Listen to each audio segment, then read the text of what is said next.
PPT punya alasan kuat sehingga sanggahan Bapak Udin K. dan kawan-kawan ditolak, Bapak? Baik Bu Meli, kalau dikatakan apakah Ketua PPT punya alasan kuat untuk sehingga ditolak, menurut saya ya kita sama-sama aja Bu Meli kita cek. Yang pertama, alasan-alasan yang diungkapkan dalam berita acara nomor 536.002/BA 1X/19 tanggal 5 bulan 4 2019. Menurut saya agak sulit untuk diterima dengan akal sehat. Atau kita balik lagi sedikit Bu Meli, sebenarnya alasan-alasan inilah memperjelas alasan pemutakhiran yang tadi kita sebutkan di awal itu. Kita agak kurang mengerti maksud daripada surat itu kan. Isinya sama tapi ini lebih jelas menurut saya gitu ya. Walaupun alasan-alasan itu bagi saya juga tetap agak kurang bisa dimengerti secara akal sehat. Tentang adanya klaim dalam berita acara pada angka 1C di situ sebutkan bahwa kemudian dengan pertimbangan adanya klaim kepemilikan atas areal, sertifikat dan seterusnya itu, ya menurut saya bagaimana mungkin Pak Udin K. yang telah terlebih dahulu memiliki tanah di situ, kemudian mengklaim tanah HGB yang diterbitkan kemudian hari. Bukan hanya dengan HGB-nya, dengan umur SPH-nya aja tetap lebih tua atau lebih duluan kepemilikan Pak Udin K. di situ. Jadi menurut saya itu agak susah diterima akal sehat ya. Dan faktanya HGB itu kan diterbitkan dalam kondisi pada saat masih ada blokir dari Lurah Limo, karena ada beberapa bidang tanah milik masyarakat yang sudah menandatangani SPH, tetapi kemudian uang ganti ruginya belum dibayar. Setelah diterbitkan HGB itu juga menimbulkan banyak persoalan lain, bukan hanya dengan klien kita dan juga orang-orang yang sudah tercantum nama dalam blokir itu, tapi juga dengan para pemilik tanah di sekitar lokasi tersebut. Seperti Bu Meli pernah dengar, misalnya tanahnya keluarga Pak Ketua RW Maralih yang tidak pernah menjual tanahnya kepada PT Bisa Emas pada saat itu, dan beberapa bidang tanah lainnya warga dia, itu ternyata masuk juga di dalam HGB 2245 yang sekarang menjadi punya PT Bisa Emas Mitra Sejati itu, sehingga mereka tidak bisa membuat sertifikat PTSL 2019. Dan juga di RT 6 RW 2 Pak Rimin CS yang juga kemudian juga ternyata tidak bisa juga membuat surat sertifikatnya melalui PTSL, karena ternyata ada sekitar 18 bidang tanah Pak Rimin dan kawan-kawan di situ yang kemudian dinyatakan masuk dalam HGB 2253 atas nama PT Arta Cahaya Persada. Jadi dari fakta itu menurut saya tidak logis, agak susah diterima akal sehat kalau orang yang sudah terlebih dahulu memiliki tanah di situ dan tidak ada masalah dengan pihak manapun selama ini di situ, nah kemudian sekarang datang pihak baru PT Arta dan PT Bisa Emas kan 2014 baru datang ke situ, sekarang dikatakan mengklaim. Makanya tidak mudah untuk kita terima akal sehat ya. Dalam perjalanannya dengan fakta-fakta yang tidak diukur, kemudian semua bidang-bidang tanah itu dimasukkan ke dalam peta bidang yang baru 355 di situ, dan sekarang keberatan atau sanggahan Udin K. ditolak dengan alasan ini, menurut saya luar biasa. Kalau dicantumkan di sini PT Arta yang mengklaim, jelas PT Arta. Sekarang kalau PT Arta tidak tercantum di sini sebagai yang pihak yang mengklaim, atau PT Bisa Emas atau Udin K., apakah kemudian inisiatif dari ketua pelaksana sendiri ini? Kemudian alasan yang berikutnya, sebagaimana dicantumkan dalam angka 1A. Di sini Ketua PPT menyebutkan bahwa pada saat dibuatnya peta bidang 1/2008, itu tim teknis pengadaan tanah belum memisahkan batas yang pasti antara batas tanah HGB 2245 dengan HGB 2253. Mengingat tim teknis ini juga semuanya BPN Kota Depok, faktanya yang melakukan pengukuran identifikasi semua mereka. Jadi pekerjaan melakukan pemetaan, pengukuran itu bagi pegawai kantor pertanahan pada seksi survei pengukuran dalam petaan itu udah pekerjaan sehari-hari.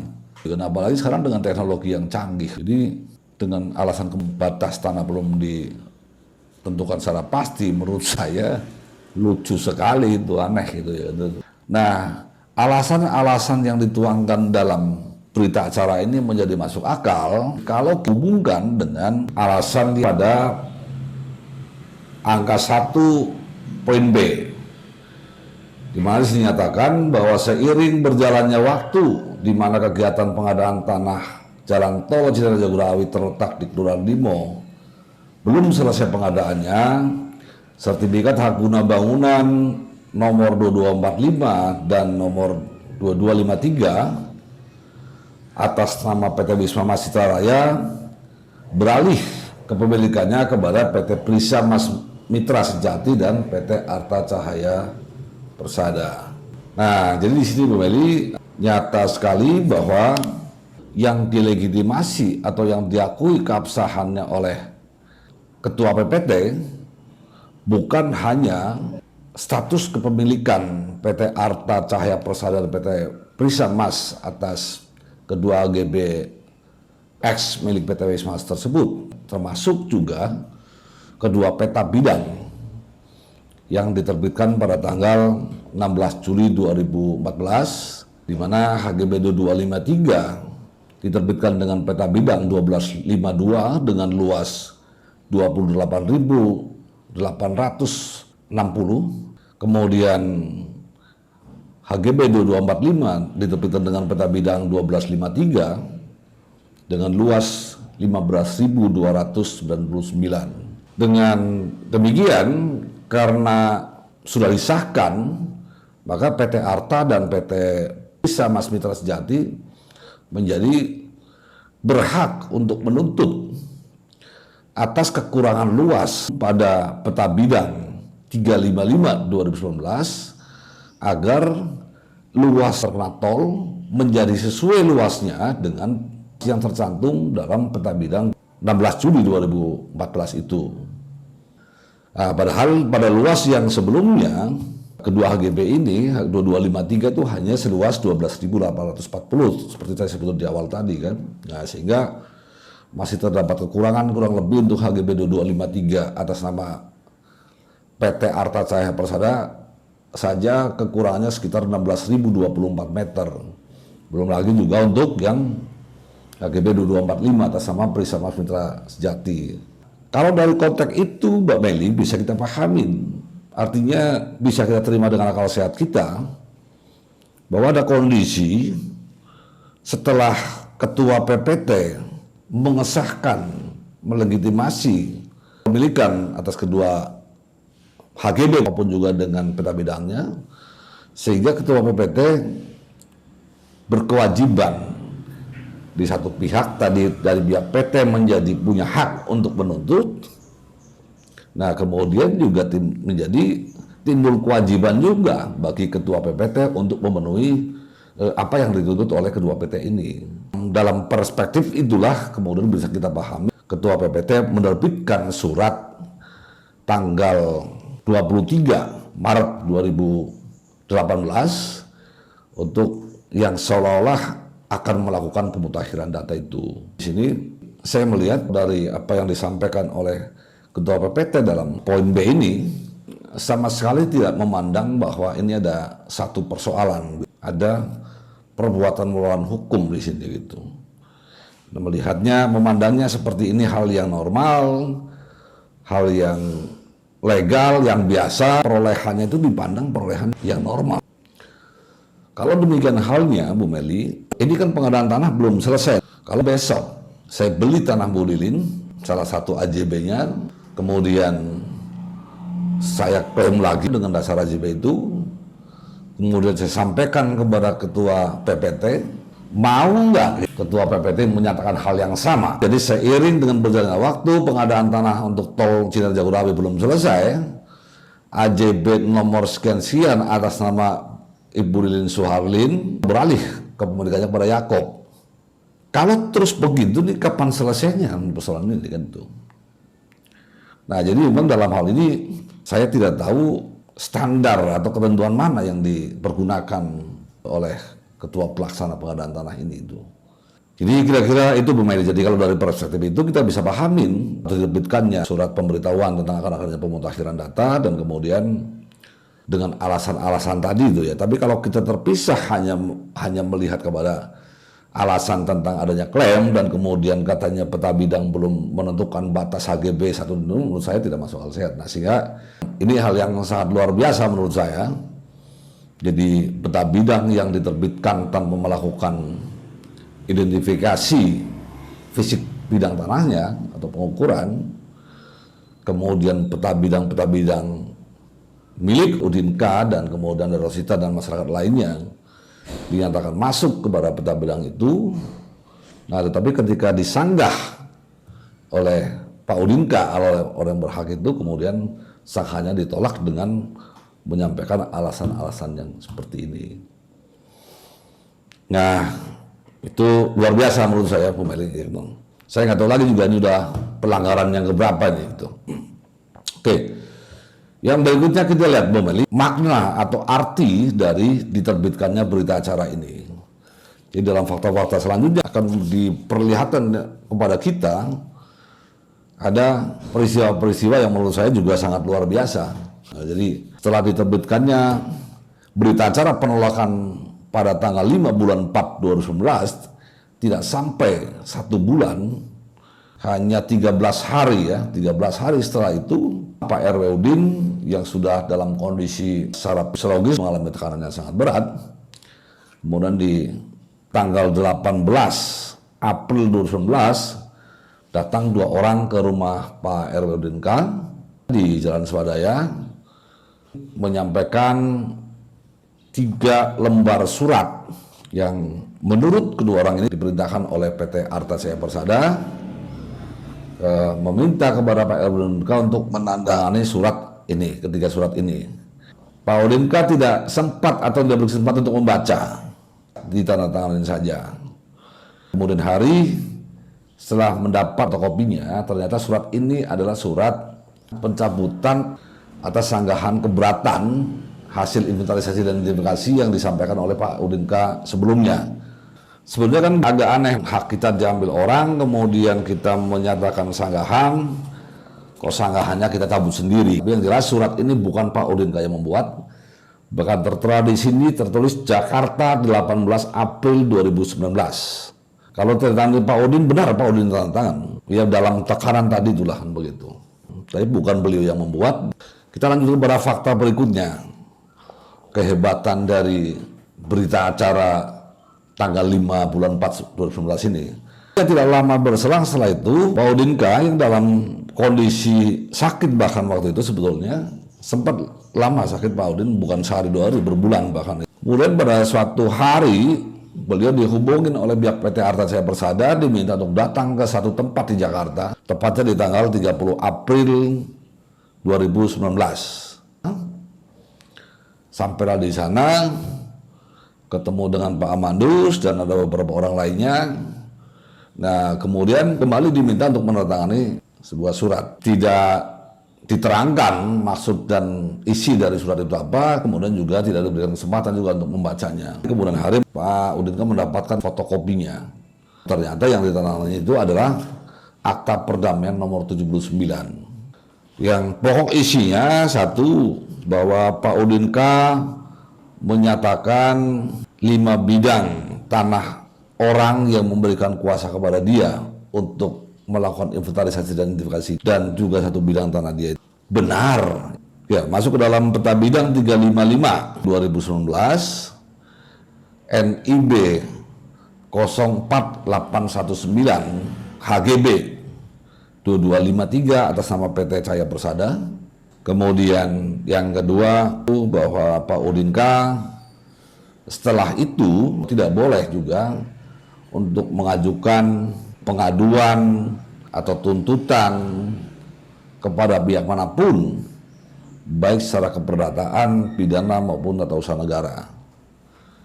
Nah, yang ketiga, untuk itu Pak Udinka dijanjikan akan diberikan uang kerohiman. Namun nilainya tidak dicantumkan, begitupun juga waktunya kapan mau diberikan juga tidak tercantum. Selanjutnya, setelah tanggal 30 April tadi menandatangani Akta Perdamaian nomor 9 dengan pihak PT Arta Persada, kemudian pada tanggal 2 bulan 5 Kembali Pak Udinka juga dihubungin oleh pihak PT Prisma Mitra Sejati untuk datang ke satu tempat di wilayah Bogor, kemudian ketemu dengan Insinyur Reza Abidin MSC selaku direktur utamanya. Sama halnya seperti penandatanganan akta perdamaian nomor 9 juga tidak diberikan kesempatan untuk membacanya, hanya menyampaikan nih damai begitu. Nah, kemudian atas penandatanganan itu Pak Udin tidak diberikan kopinya di kemudian hari pada 2022 ini kan penandatangan di tanggal 2 bulan 5 2019. Nah, sekitar bulan Februari 2022 seingat saya, Pak Udinka dihubungin oleh Bapak Reza akan memberikan uang kerohiman. Nah, Pak Udin kemudian menghubungi saya setelah dikasihkan fotokopi. Ternyata yang sama juga di situ, intinya Bapak Udinka menyatakan benar bahwa 4 bidang seluas kurang lebih 4.800 milik Bapak keluarga Haji M. Suud BA itu masuk dalam peta bidang 355 NIB 04818 HGB 2245 atas nama PT Prisma Mitra Sejati. Selanjutnya di sini juga Pak Udin tidak boleh mengadukan dan seterusnya tadi itu sama seperti itu juga. Nah, yang terakhir di sini bahwa untuk ini Pak Udinka akan diberikan uang kerohiman sebesar 175 juta rupiah yang akan dibayarkan setelah pihak pertama menerima pembayaran ganti kerugian secara penuh atas bagian tanahnya yang terkena pembangunan tol Cinere Jagorawi dari pihak instansi terkait yang berwenang. Jadi bisa diasumsikan bahwa pada saat menghubungi Bapak Udinka itu Pak Reza sudah menerima pembayaran penuh dari pihak tol.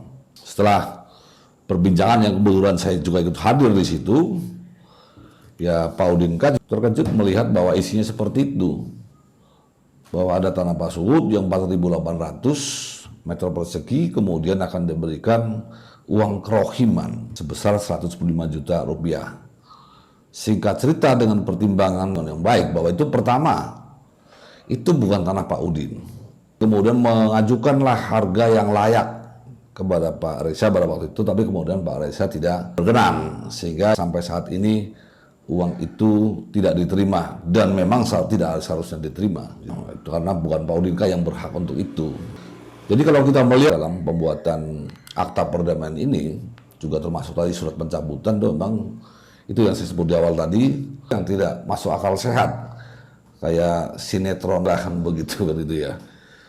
Jadi artinya yang pertama dengan akta ini misalnya kan, Pak Udinka di sini kan kedudukannya terhadap bidang-bidang tanah orang yang mengkuasakan itu hanya mengkuasakan untuk melakukan identifikasi dan inventarisasi. Kalau dia mengajukan kemudian keberatan itu katakanlah masih dalam cakupan kuasa itu. Nah, tapi kalau kemudian dia melakukan mengikat perdamaian dengan pihak lain, menurut saya sudah melampaui kewenangannya dalam kuasa itu. Dalam kuasa itu sama sekali adanya klausul yang memungkinkan Pak Udinka melakukan perbuatan hukum apapun itu, apa itu perdamaian atau itu yang lain, yang dapat mengakibatkan terjadinya peralihan hak atas tanah-tanah yang dikuasakan untuk inventarisasi itu kepada pihak lain, baik kepada pihak PT Arta, PT Prisma maupun kepada orang lain. Nah, kemudian juga bagaimana mungkin Pak Suud dan Pak Udinka itu punya akta jual beli yang sah gitu ya, sebagai bukti hak. Kok bahasanya kerohiman begitu loh. Kerohiman ini bahasa apa kan begitu ya kan tuh. Singkat saya yang 245 itu kan masuk dalam klasifikasi tanah yang ada akses. Di sana harganya sekitar 5 jutaan lah per meter persegi. Artinya kalau 5 juta kali 4.800 udah lebih dari itu. Artinya kalau makanya kalau 1.175 juta menurut saya ini ya sama sekali nggak layak lah. Sehingga itu karena itu Pak Udinka tidak berani ya, bukan tidak mau, bahkan tidak berani menerima itu. Saya kira itu Bu Meli. Jadi kita nggak lagi bicara soal bukan hanya tidak melanggar hukum, kita udah terlampau banyak tadi kita bicarakan mengenai itu. Ini bahkan di luar nalar gitu loh. Ya tapi kita bisa pahamin kondisi Pak Udin kan melakukan itu ya. Bukan kemauan dia, bahkan di luar sepengetahuan dia gitu loh. Bu Meli bayangkan coba, dari 2015 sudah dipres, segala macam begitu. Nah kemudian ternyata pada saat pemutakhiran itu meskipun tidak diukur, ternyata ditolak, kemudian tetap keluar peta bidang dan peta bidangnya masuk ke sana. Nah, disanggah kemudian ditolak, ya seolah-olah dibahasakan daripada Pak Udin sama sekali nggak dapat, mungkin begitu ya. Saya nggak tahu persis komunikasi pada saat itu seperti apa. Secara formal ini legal, ini sah seolah-olah. Itulah hal yang luar biasanya maksudnya di luar nalar. Memang berita acara penolakan ini ternyata seperti apa ya, seperti senjata, seperti jimat yang kemudian bisa untuk menambah mereka lagi kepada Pak Udin Khan, sehingga Pak Udin Khan seperti sama sekali orang tidak punya daya, bahkan itu sudah tidak punya rasio sehat, sehingga semua ditandatanganin tanpa juga mengetahui isinya. Ya, saya kira itu Bu Meli. Jadi dengan demikian pengambil alihan 12 bidang tanah Pak Udin Khan dan tanah-tanah yang dikuasai kepada dia oleh PT Prisa Mas Mitra Sejati dan PT Atlet Persada menjadi bukan hanya seolah terlihat legal ya, tapi karena dibungkus, dikemas dengan akta perdamaian. Ini kan kemasan yang sangat bagus nih Bu Meli. Judulnya apa? Akta Perdamaian. Sudah berdamai gitu. Wih, luar biasa. Terima kasih Bu Meli.